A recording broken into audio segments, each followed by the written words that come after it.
Hello everyone and welcome to the fifth webinar in the 2016 Healthy Retail webinar series.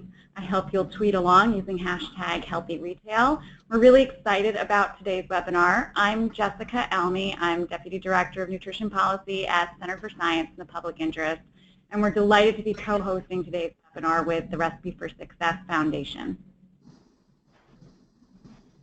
So you'll see on your screen some logistical things about today's webinar. The most important thing for participants is to use the chat function to post questions, and we will be doing questions and answers at the end of both speakers. So I'll give a brief introduction why CSPI is interested in this topic, and then members of the Recipe for Success Foundation will give an introduction to the topic from their perspective, and then we will jump in with presentations by Dr. Wendy Wood and Dr. Raphael Thomason after the introductions. So CSPI is interested in habits, particularly as they relate to our healthy retail work. We have a report on checkout that came out last year called Temptation at Checkout. And in researching that report, we were very interested to find how checkout becomes the habit for some customers.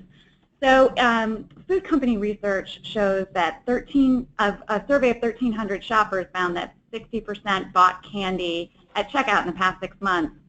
And not surprisingly, once you survey the literature on habit, 62% of those, or 6 out of 10, bought candy at checkout at least once a month. So while it may not be everyone who passes through the store who's using checkout to buy caloric purchases, those who do often have a habit of buying there. As you'll see if you read our report, Temptation at Checkout, Wendy Wood's research was particularly influential in our thinking on checkout. She talks in her research, and we'll hear more about it today, about how cues in the environment can be triggers for specific behaviors. And that's very important when we're thinking about how people make food choices.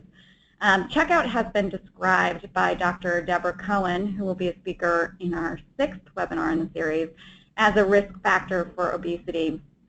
Industry figures themselves estimate that the average American woman could lose 4.1 pounds if she did not purchase junk food from checkout. And the effect for men under the age of 25 is stronger. Their impulse buys at checkout account for enough calories each year to result in 8 pounds of weight gain. So conversations about habits and thinking about habits are directly relevant to public health, as well as our policy objective of improving the nutritional quality of foods at checkout. So with that brief introduction, I will turn it over to Gracie and Andy, who will be giving an introduction for the Recipe for Success Foundation. So, great. Hi, this is Gracie Kavnar. We are delighted to participate in this program because it touches so closely to what we do and overlaps entirely with what we do. I became aware of the acute problem of childhood obesity in 1996, and that sparked an idea that basically launched Recipe for Success Foundation. I found myself in a unique position to deploy a grassroots solution to translate research into action focused on changing the way our children eat.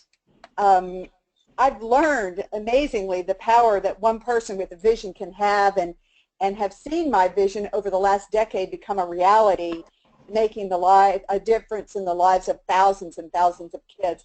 We launched Recipe for Success in August of 2005 after I'd spent about 10 years investigating best practices and successful interventions that address the problem of childhood obesity around the world. I discovered a pattern.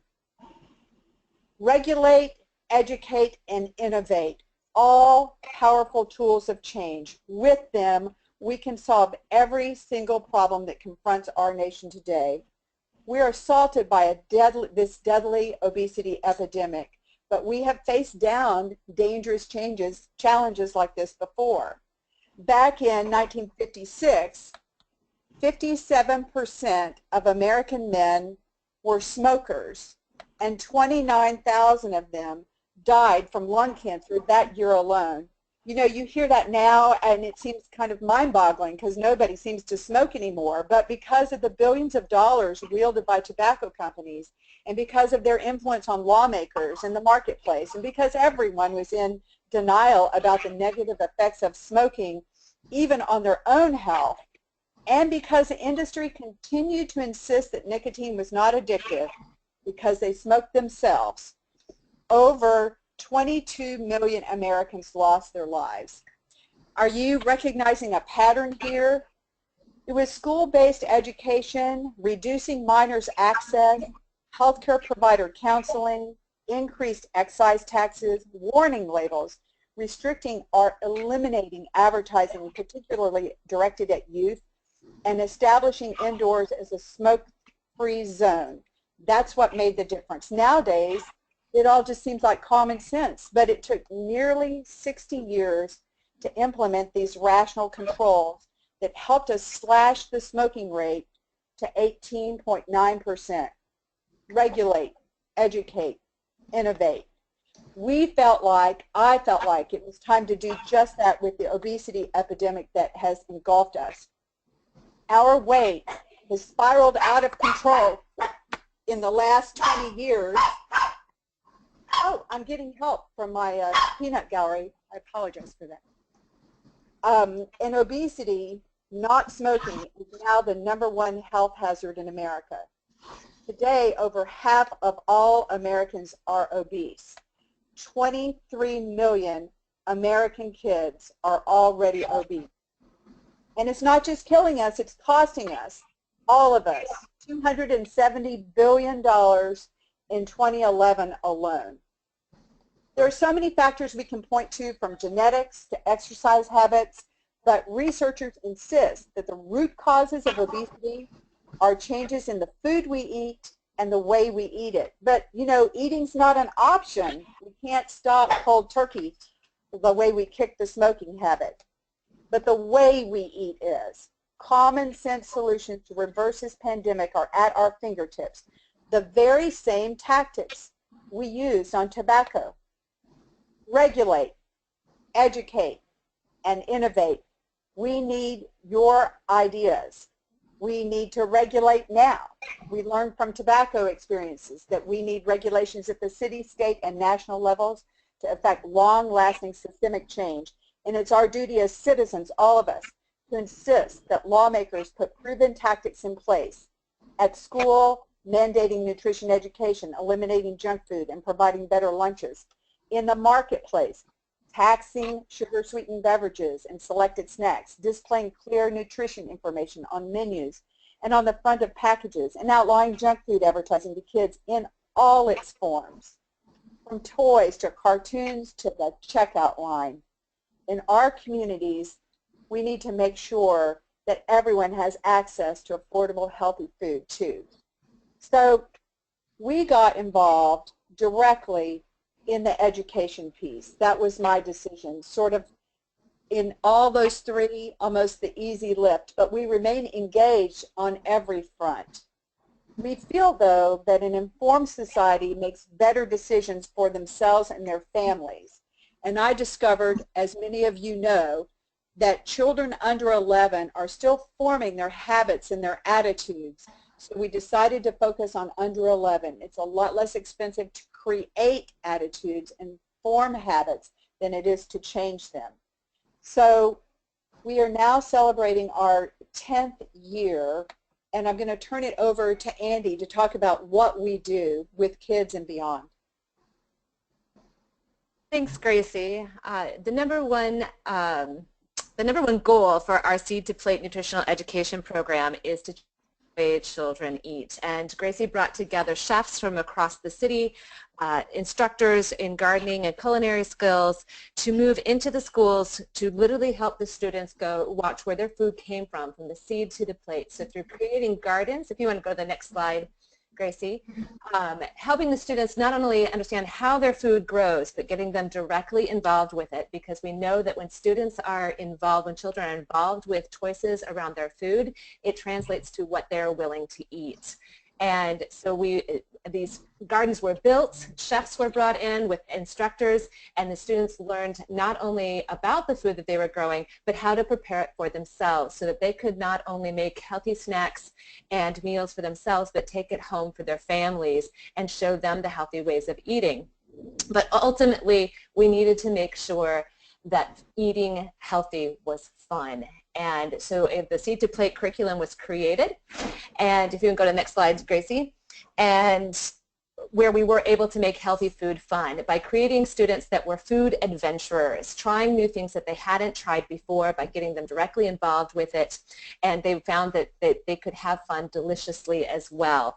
Every time I'm in the schools and seeing what's happening in them, I'm shocked at what the students are really, really enjoying that we often think children may not have a predisposition to like.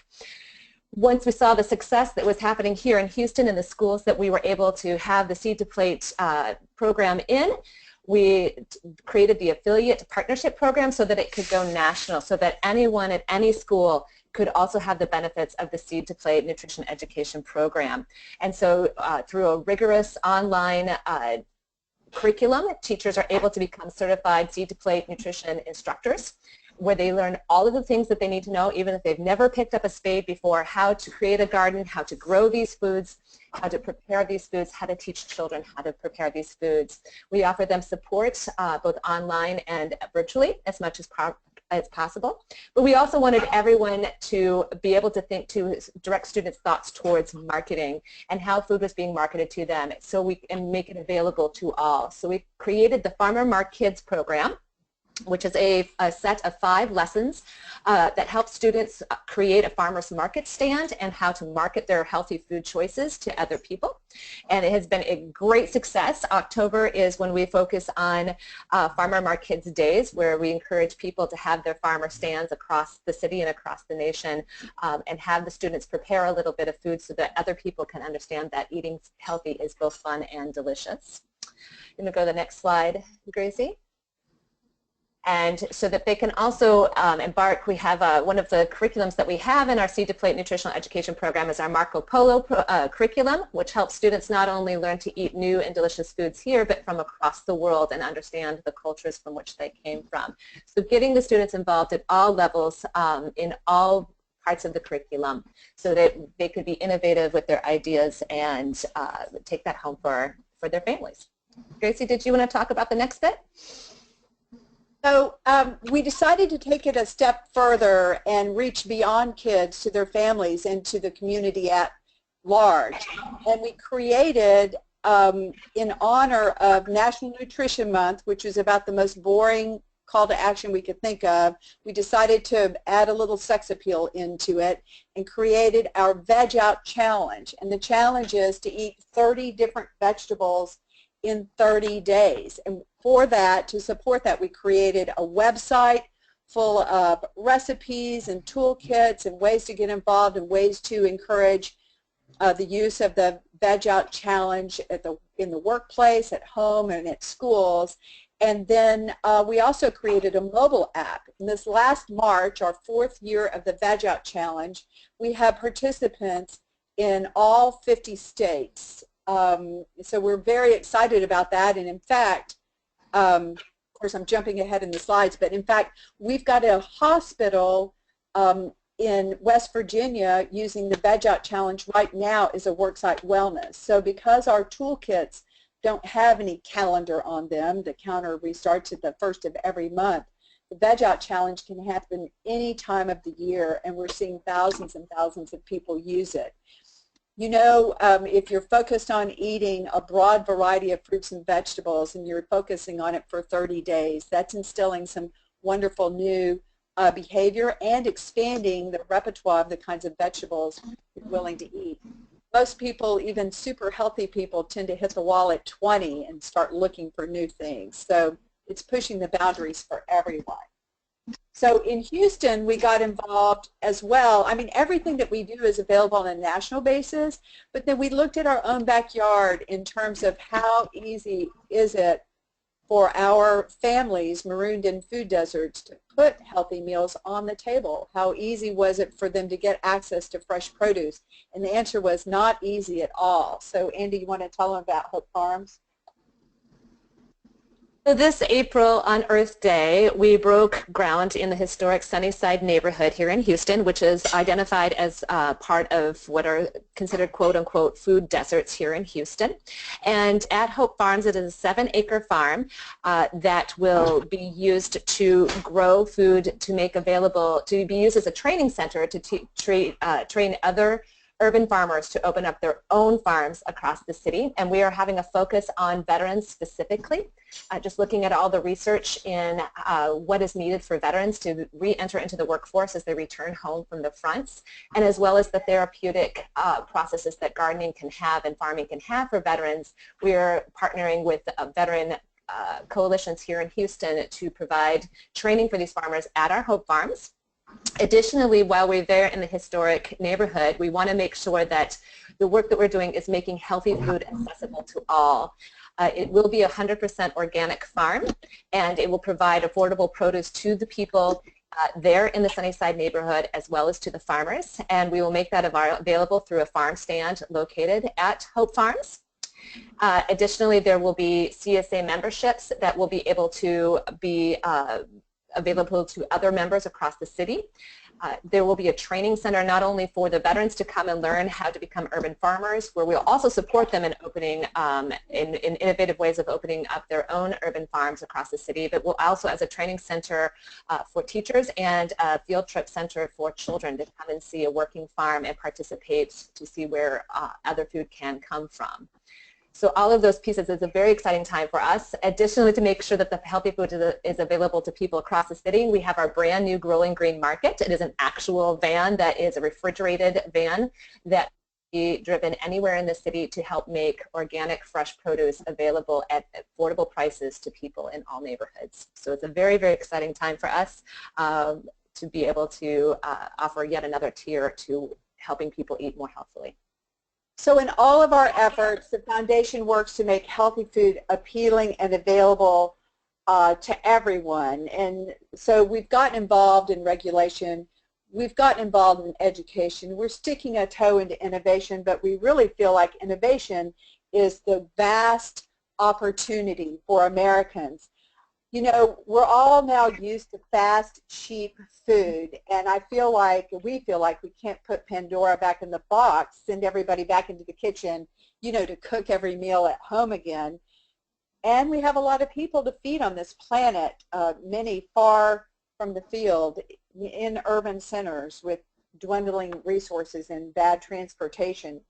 We're really counting on innovators to design and bring new products to the market and new ways to grow and distribute an abundance of fresh food that's healthy and affordable.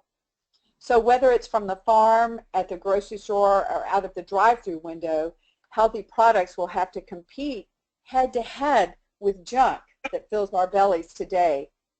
But it's crazy, isn't it? From the beginning of time, it was food that drove us from our caves to explore the world.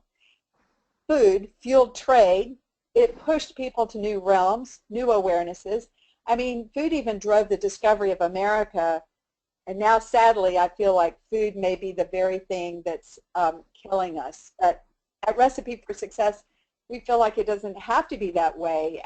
We feel like it's our shared responsibility as individuals and as a community to take back the dialogue and transform our food system and reverse this devastating epidemic of obesity in our country.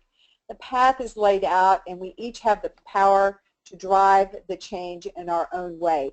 That's why we feel like the work of Center for Science in the Public Interest, the focus on retail and behavior and driving cues is such an important element of this effort, and we're delighted to be involved.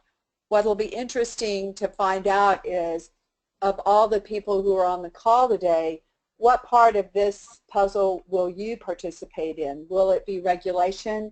Will it be education? Will it be innovation? Or will it be all three? We're excited that you're interested in at least learning how you can play a part. And we're excited to be a part of this. Thanks for having us. Thank you for those kind words, Gracie, and Andy, thanks for your presentation. I'm delighted to introduce Dr. Wendy Wood. She is a professor of psychology at the Marshall School of Business at the University of Southern California. She has published extensively on the psychology of habit, how to form effective habits, and why unwanted habits are so difficult to break. She is widely considered the foremost authority on habit, and we are delighted to have her on the webinar today. Thank you, Wendy. Oh, thank you so much. Can you hear me? Yes, loud and clear. Wonderful. Okay.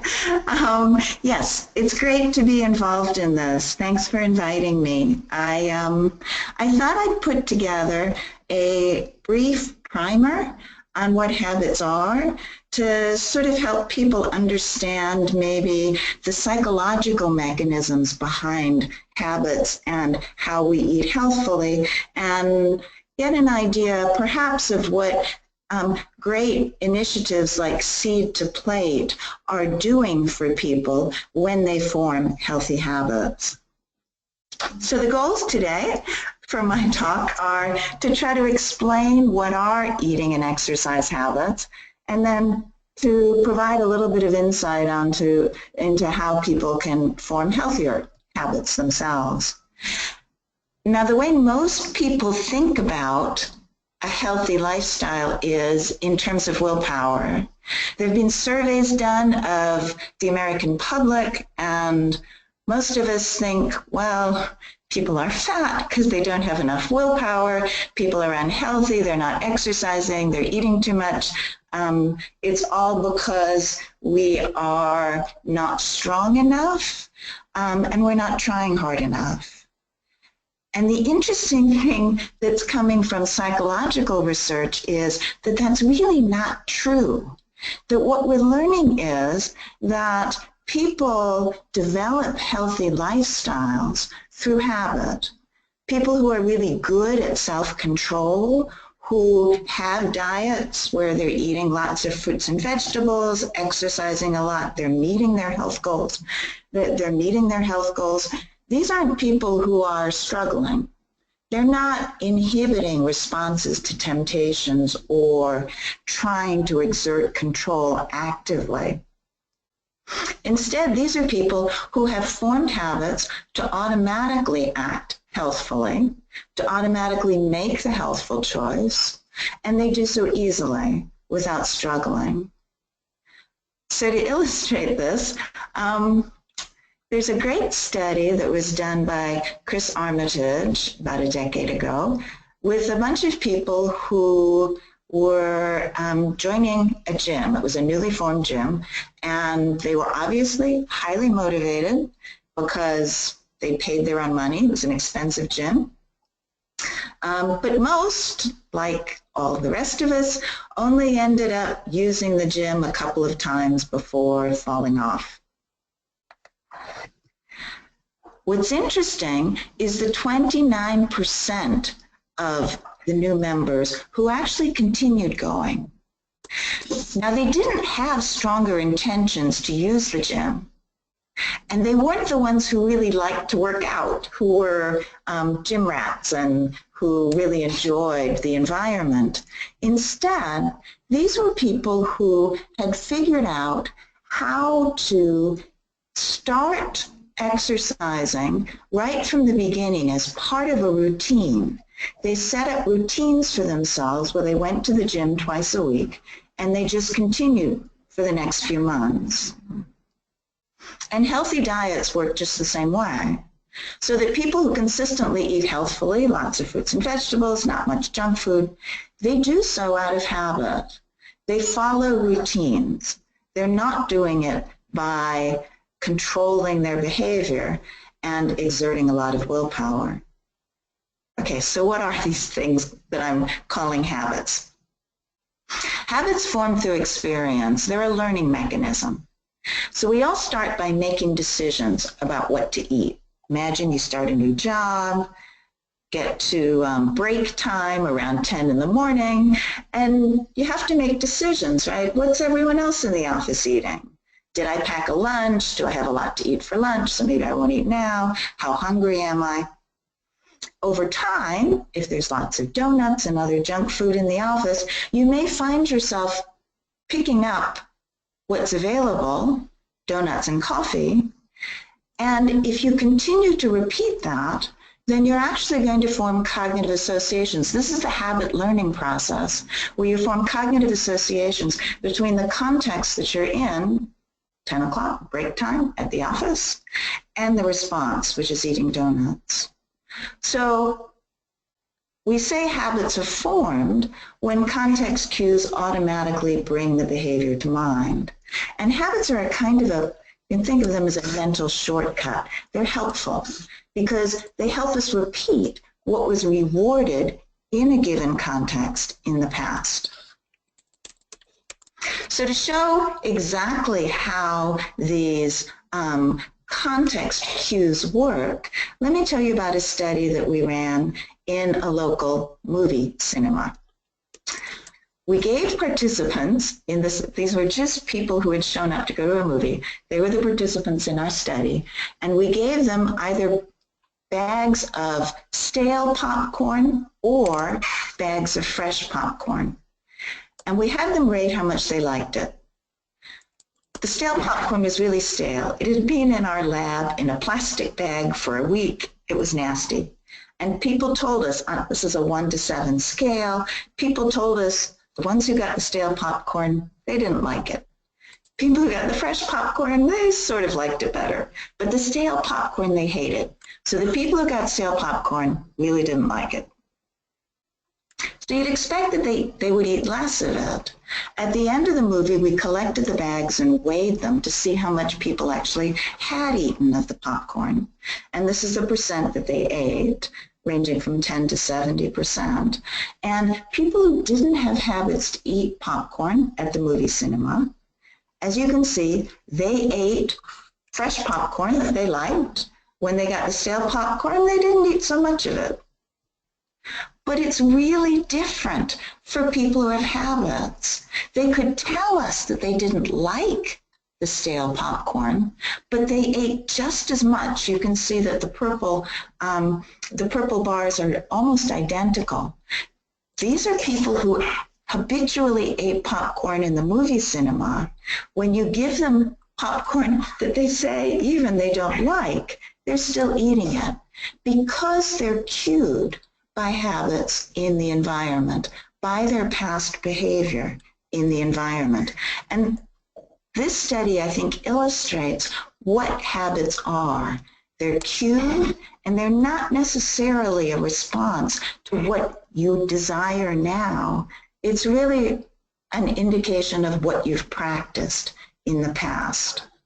And it's not just bad habits, eating stale popcorn, that is cued by the environment, but we've done studies with people with strong exercise habits. So one study was done with habitual runners. When they thought of the context in which they typically ran, then thoughts of running came to mind. This is the idea of context bringing responses to mind. But for people who were still forming running habits, it didn't work that way. For them, thoughts of the goals that they were pursuing, maybe losing weight, is what brought ideas of running to mind. So really, what we're learning is that people can be of two minds, that we have a conscious decision-making part of our mind that we're aware of, and it's really what we know about ourselves. This is our willpower, the goals that we set for ourselves, the decisions we make. And this is good at short-term control. It's good for making those initial decisions. But then there's another part of our mind that we don't know so much about. It functions outside of awareness. It's sort of like, I think of it like a computer. You know, we use the computer, but we don't, most of us, have much of an idea of what the central processing unit is or what it does or how it works, but we can still use it. And that's sort of like the habit function, that it's there, we don't have access to its workings, but we can take advantage of it. And habits are good for repeating behavior, for bringing to mind what you've practiced in the past. You can always decide not to do what's in mind. Of course, we're not automatons, but usually it's just easier to act on what's in mind. So, if you are starting a new job and you have formed habits to eat donuts in the first few weeks, you can make a decision to change your behavior and eat an apple instead when snack time comes around. But realize that you're going to also have thoughts of what you've done in the past automatically activated by that context, and that's the two minds. And this is the challenge for starting a new diet. This is the challenge for starting exercising, that habits persist even when you want to do something else. You can make your habits work for you, and we formed healthy habits in the lab to choose carrots, even among people who love to eat chocolate. If they form habits to choose carrots in a particular context, we've found that they continue to do so even when chocolate becomes available. So habits can help you keep acting in healthy ways, even when you're exposed to temptations. But they also work against you, as in junk food habits that get in your way. So very quickly, and I'm afraid this has to be quickly because we have another speaker, Raf. How do we form healthy habits? Well, the first thing you need to keep in mind is that habits don't form just by knowing, just by having intentions, knowing what you should do. Habits form by doing. Habits form through action, repeated action.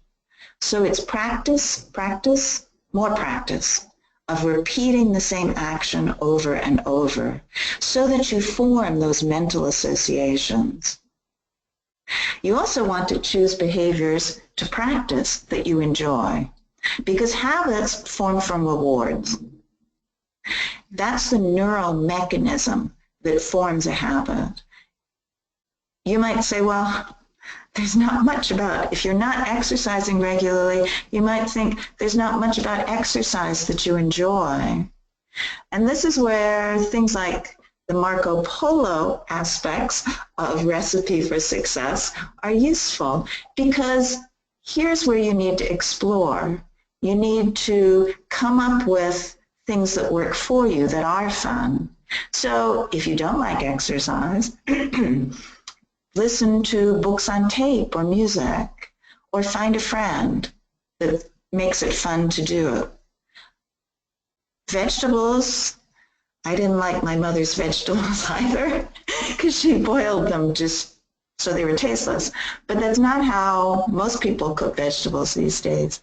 So trying to find ones that you like, that are enjoyable, that will help you form habits is an important part of forming healthy habits. And then finally, some contexts are just easier to, they trigger healthier behavior than others. And by context, we mean locations, times of day, behavior in a routine. We know that when your kitchen countertop is full of junk food, it's very easy to eat poorly. But if you keep fruit and other vegetables and healthy foods very accessible on the kitchen counter and the refrigerator, you're much more likely to eat healthy, repeat those behaviors, and form the kinds of habits that we all want to form. It's easier to exercise in walkable neighborhoods when you live near parks. It's easier to purchase purchase healthy foods if you have grocery stores, few junk food outlets in your neighborhood. So these are all things that we should be aware of, that the contexts in which we live make it easier or more difficult to learn healthy eating and exercise habits. So in conclusion, we all want to form healthy habits. We want to automatically, at the end of a meal, think fruit instead of some less healthy dessert. Or after work, think, go to the gym. These kinds of habits make it much easier for us to persist and maintain healthy behaviors. It's not willpower that's going to do it for us. The thoughtful, conscious part of our brain isn't meant for maintaining behavior in this way. So that's why habit formation is so important to health. And I should note that a lot of this work was supported by the John Templeton Foundation, and I'm very grateful for their support. Thanks. Thank you, Wendy. That was very interesting. I think where you talk about the context in which we live, making it easier or harder to create healthy behaviors, that really speaks to the work that we're doing here at CSPI and trying to change the food environment. Appreciate your presentation. Just a reminder, if you want to tweet along, we're using the hashtag #HealthyRetail. And if you have questions, please use the box on the webinar to type in your questions, and we will ask them to the presenters at the end. Now it's time to present Professor Raphael Thomason, who is an Associate Professor of Marketing at the Olin School of Business in Washington University in St. Louis. His research focuses on empirical analysis of marketing phenomena, especially on point-of-sale marketing. He holds a PhD in economics from Stanford University and has previously taught at Columbia University and UCLA. Raphael, we're so happy you can join us today. Thank you for presenting. Thank you so much for having me, and I'll also just make sure you can hear me, right? Yes, loud and clear. Thanks. Excellent. So I'm going to talk today about state dependence in brand choice, and basically I view kind of what I am going to talk about today as kind of an empirical complement to a lot of the experiments and phenomena that Professor Wood has developed through all the years. In fact, she was a great influence on the research that I have done. So to just start out kind of at the obvious, if you look at purchase behavior of different households, what do we typically see? We typically see that people tend to buy the same products that they've bought previously. And one reason this is that, of course, people have different preferences. So some households prefer Skippy peanut butter, some households might prefer Jif. But what people discovered is that even within a particular household or a particular individual, people's purchases tend to be streaky. If I bought Skippy last time, I'm more apt to buy Skippy than Jif in the next purchase. And if that same person at some point switches to Jif later on, that next purchase after that, they tend to follow up with Jif. And we even see that this sort of behavior is manipulable by marketers. So for example, suppose that a particular individual is looking at Minute Maid and Tropicana, and Minute Maid is maybe $2.50, Tropicana is $3. Given the person's preferences for different orange juices and prices, they decide to buy Minute Maid. And suppose that the next time they go shopping, they see that Tropicana is on sale, so it's $2 now, and they say, you know, I'm going to buy Tropicana this time. So the price, for whatever reason, got them to change the product that they purchase. What's interesting is within the same individual, when prices go back to kind of the regular levels, if you will, we see that a lot of people actually stay with the brand that they bought the last time rather than to go back to Minute Maid. So it appears that, and people have tested extensively, that kind of the mere act of purchasing a particular product kind of shifts us into a new state that that gives a little extra boost in the chance of buying that same product the next time. There's some sort of, people act as if they have a switching cost, if you will. I think this is a psychological switching cost consistent with what Professor Wood noted. You can either have the automatic process, or if you want, you can override it consciously. But people act as if there's a cost to kind of changing products. And this tendency to stay with the same product is called state dependence. And people have a varying amount of levels of state dependence. So some households exhibit very high state dependence. And what's interesting is if they show it in one product, say orange juice, they're likely to show it in another product, say peanut butter or yogurt or toilet paper. And other households don't exhibit the state dependence as much, and they have low levels generally across all sorts of categories.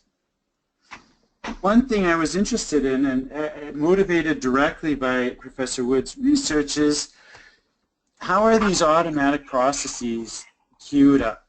And in particular, if habits are queued up quite a bit by the location with which one develops the habits, and we see this sort of state dependence, this sort of automatic process that is being queued up in the grocery store, would the location of the choice be important for determining state dependence? So I got a bunch of data about different households and their shopping behavior through all the different stores that they visited, and looked at a wide range of categories. I have the list right down here. But the key is there's food products there, there's not food products there. There's products that are fairly differentiated, so I imagine people who eat yogurt, you might know the difference between a Dannon yogurt and a Yoplait yogurt, but there's also products that are not very differentiated. So I would guess that most people, if I gave them a cup of coffee in a mug and didn't tell them whether it's Folgers or Maxwell House, they would have a hard time actually guessing the difference between those two coffees. So we have a wide range of different categories, and we're going to find actually that across all of these different types of categories, so this is a very general rule, indeed we see that state dependence is higher when you visit the same store versus a different store. So just to kind of reiterate, what does this mean? Suppose that a particular individual goes to a store. I'll denote the store as kind of like a blue building, and they buy a product. Maybe they buy Dannon yogurt, and then they go to that, next time they want to buy yogurt, they go to that same store. There's going to be an extra sort of push in an automated mindset. They're more likely to buy kind of Dannon than other brands, all things equal, once we control for what their preferences would be and such. There's an extra boost from having purchased that yogurt in the last time. What if instead this person at the blue store who bought Dannon went to a different store, a red store? So you can think of like the blue store as being Safeway and the red store as being a Kroger, say. Then what product will they buy? And it turns out that the fact that they bought Dannon in the last time does still give a little boost. They are a little bit more likely to buy Dannon than the other brands, but the effect size is much smaller than if they were at the same store. In fact, the size of that boost is about 1/2 of what it would be if it was at the same store. And for some consumers, you would observe that if they went to the blue store and then they returned to the blue store, they'd buy Dannon, but that if they switched stores, they might end up buying a different product. And I might find that the difference in the probability of buying the same brand versus a different brand in the same store versus a different store might be somewhere in the magnitude of 5 to 10% difference in probability, which in supermarket choice, a lot of consumers are totally loyal and that stuff, so they're not changing their products a lot, that's actually a fairly large effect. One thing I'll note, you might say, oh, there's a lot of factors that might explain this, but we do a careful job trying to control for individual preferences, making sure these are only products that are available in all stores. We make sure that we control for the fact that Coca-Cola might be more attractive in one store versus another store, given the different placement that that product has in the store and that stuff. So we control for a lot of the stuff that you might think that we would worry about. And I'll also just say we look and see whether there's any sort of differences across different demographics. And these rules seem to be robust across the types of demographics people often look at. So whether you're single household or you have many people in your household, whether you're a senior citizen or not a senior citizen, whether you have high or low income, or even if you tend to shop at many different stores or you tend to shop kind of at one or two focal stores, you get the same sort of pattern there. An interesting thing that you may wonder is what happens, if I shop around at a number of stores, you probably return back to the same stores you initially went to. And suppose I went to the blue store, I buy Dannon, and then I go to the red store and buy Yoplait. Now I come back to the blue store. What product am I likely to buy? What is the automated process or the habit likely to be driving me towards? Is it what I did last time? Is it what I did last time I was in the same environment that triggered the habit? And it turns out both of them influence my choice in approximately an equal way.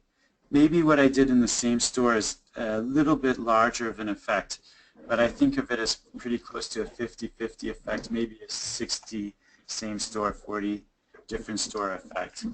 But both of those choices has an impact. And what I want to do is just synthesize this, what I did, but also talk about some of the implications that I think connect to a lot of what got said before. So just to summarize what I said, we see that people tend to buy the product that they last purchased, even controlling for preferences. The mere fact that I switch and choose a different product puts me in a different state where I make an automated choice that I'm more likely to repeat that decision. And we see that these choices can be affected by marketing actions. So if I have a sale on a product and I get people to buy the product, they will continue to buy that product for a little while. I see that state dependence is stronger if we're at the same store than if we switch to a different store. So where we shop at has an implication. And it supports that basically what we see in the lab, but even just looking at actual behavior in the supermarket, that we see that consumers have some sort of automatic mechanism behind their purchases, whether it's habit or some other psychological phenomena that are somewhat related, like constructed decisions where people learn a decision process rather than kind of what sort of products they like. That I can't conclude decisively given the data I have, but I can rule out other sorts of explanations like search or other phenomena. So it supports that there's an automatic mechanism. What are the implications of this research? I want to highlight two that I think are important from a policy perspective. One is pricing. It turns out, if you think very hard, that exactly how having these sort of switching costs or habits affects prices is not quite as straightforward as you think. But one thing we do see is that in some areas, especially some urban areas, there are not too many choices of where people can go in order to make a purchase. And thus, these people tend to go to the same store again and again. And one thing that means that they're doing is they're kind of developing more of an automated decision process than they might have if they kind of switched around place to place. And what that means is that I can estimate how much more people are willing to pay for kind of the product that they bought the last time if they're in the same store than if they had switched stores. It's not a literal willingness to pay. I don't think if you said to someone, hey, are you willing to pay an extra $1 for what you bought last time, they'd consciously say this, but it's how they act. And the way that they act from being in the automatic process ends up leading to them being willing to pay an extra 6 to 10% more for the products. So what you might find is people in areas that have kind of fewer choices, because they're kind of queued up for these automatic processes, they don't shop around for price as much as they should, and they end up paying too much. Another implication has to do with in-store interventions. I tend to think of these as kind of the classic marketing interventions that people do, where manufacturers often work with retailers to try to get their product preferential placement on the shelf, or a display at the end of the aisle, or even advertising that's done jointly in some way to try to get the consumer to change their purchase at the retailer. And in these cases, what I conclude is that the retailers have to work, the manufacturers have to work with multiple retailers if they want to have the full effect, because as soon as the consumers switch stores, they kind of lose half the boost that they got from their marketing work. But those interventions don't have to be kind of the classic sort of marketing interventions that manufacturers use. If you're trying to make interventions that might make sugary foods a little less convenient, or somehow intervene and get people to change their habits in one store, what this research suggests is that ultimately those efforts will be most successful in the particular store that you have, and that when you switch stores, when the customers switch stores, they will lose some of that habit. The good news is they'll get a little of it back when they return to the same store, but it does suggest that kind of just intervening with a few stores versus intervening with kind of all of the stores that the customers intervene with will have a higher effectiveness.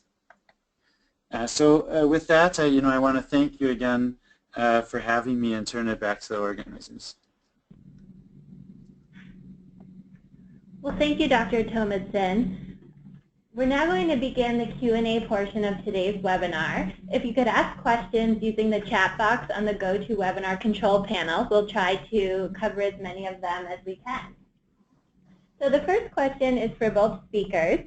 A webinar attendee writes in, most people think food decisions are the result of conscious decisions and willpower, yet many are due to habit, context, price, and portions. Are there ways to help people overcome this view, given that we want to think we are rational beings, in order to help support healthy habits? That's a great question. This is Wendy Wood. Can you hear me? Yes, Wendy, we hear you. Okay, great. That's a great question, because yes, people do believe that their behavior is conscious decision making most of the time. It doesn't make sense to us to think that we're responding to cues like context and automatically repeating what we've done in the past. But in a way, it's not really necessary to convince people of this, because all that's necessary is really to try to help people understand what forms a healthy habit. I think the idea of habits is intuitively understandable, so people can understand that they will do best by forming habits that are resistant to change, healthy habits that are resistant to change, and what they think about conscious control and conscious decision making maybe isn't quite so necessary to the whole process. I don't know how much more I can add on that.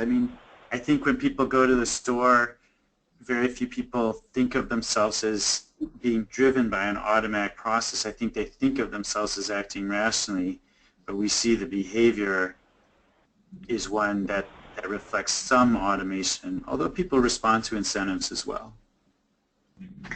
Yeah, so in a way it suggests that legitimizing habit is good, but also that people need help in modifying the environments that we are in. The environments have a very strong impact on our behavior, more so than we probably realize. And so having some controls over the environment is probably also a conclusion that you draw from this research. Well, thank you very much for those thoughtful responses to that difficult question.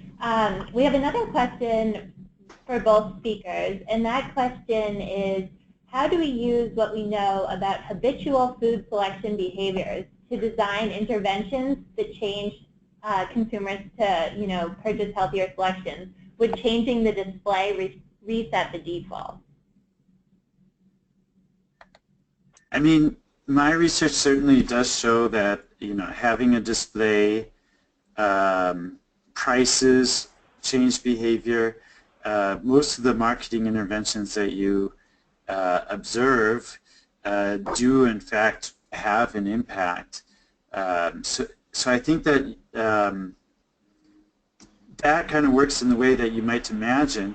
Where I think what I think my research suggests is that once you get those sort of interventions, they'll continue to have some sort of impact, but that those impacts are going to be affected whether people kind of are in the same environment, which is probably the same store, or whether they're kind of shopping around in different environments. And that unfortunately, if you can get people to kind of shift in one store, but they shop around to multiple stores, some of those benefits are going to get lost.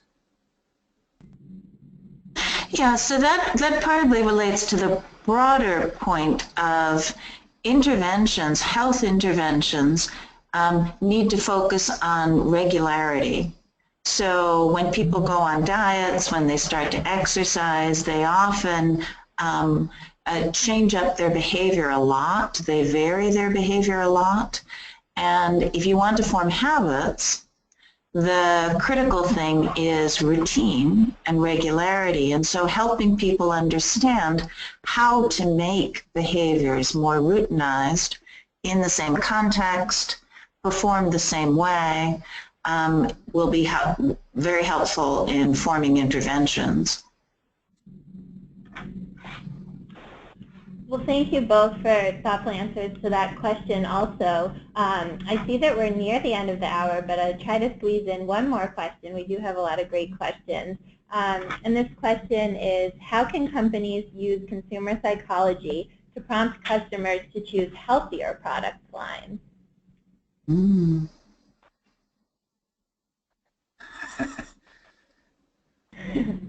I think that's Wendy's area of expertise. Okay, all right. So making the choices easy and enjoyable are the keys to form habits, because you're going to repeat behaviors that are enjoyable and form habits from them. And so figuring out ways to attract consumers with healthy products, and figuring out ways to make them easy. There are some great studies showing that if you restructure cafeterias to put healthy food in front and less healthy food in the back of displays, that people are much more likely to choose that healthy food. And Roth's research shows that if you make those choices a few times, they're likely to stick. So getting people to make those choices and getting them to do it repeatedly both by making the choices attractive and making them easy, is what's likely to form habits. Thank you, Dr. Wood. We absolutely agree with you, and it's exciting to hear companies that are starting to make some changes that help folks choose healthier product lines. So we're at the end of the hour. I'd like to thank Gracie and Andy and Recipe for Success Foundation for co-hosting today's webinar. Also, thank you, Dr. Wood and Dr. Tomadson, for 2 excellent presentations. And thanks to everyone listening to today's webinar about this important topic.